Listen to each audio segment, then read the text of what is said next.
kí yín káàbọ̀ sórí àkọ́tún ètò yín ètò wa ọ̀rọ̀ kàsí ọ̀rọ̀ kàsí láti ẹnu èmi ọmọ yín Adéọlá ọmọ Akíntayọ̀.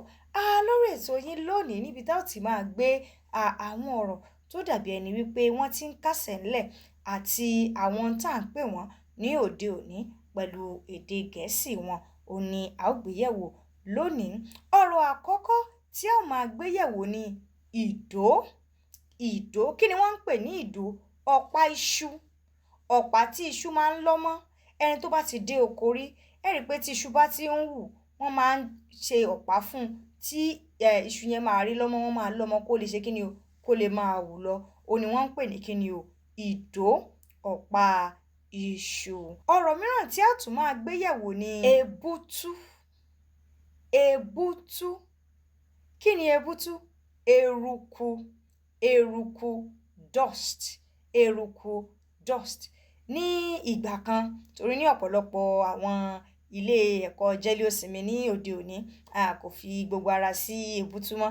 Inú táùsì ni ọ̀pọ̀lọpọ̀ wà àbí inú rọ́ọ̀gì.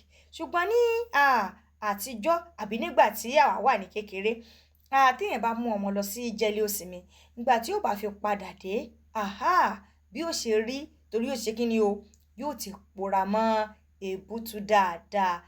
Bẹ́ẹ̀ ni, yóò ti pòórá mọ́ èbútú. Àwọn yẹn ni wọ́n máa ń pè ní champion ní òde òní. Bẹ́ẹ̀ ni, èbútú, eruku, dust. Ọ̀rọ̀ mìíràn tí a ó tún máa gbé yẹ̀wò ni wuyọ́.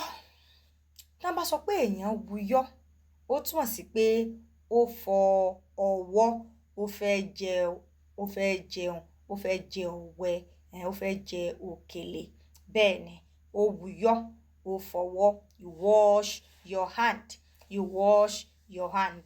Wuyọ́ tàbí fọ ọwọ́. Bẹ́ẹ̀ ni. Àwọn ọ̀rọ̀ tí a gbé yẹ̀wò lónìí ni ìdó. Ìdó tí a túmọ̀ sí kí ni o? Ọ̀pá iṣu. The rod that yam or yam leaf used to what? Used to climb or surround to help the yam to grow very well. Bákan náà ni a gbé èbútú, eruku, dust, àgbéyẹ̀wò. Ọ̀rọ̀ tí a tún gbé yẹ̀wò ni wuyọ́, fọwọ́, to wash your hand. Bẹ́ẹ̀ ni, a ní rí jù báyìí lọ lónìí lórí ètò yín ètò wa ọ̀rọ̀ kàsí.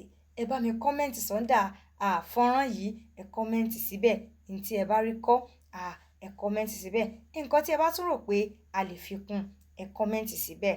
Ẹ ṣé púpọ̀. Kó tó dìgbà míì tá ó máa pàdé, ire lójú wa ó máa rí láṣẹ Èdùmàrè.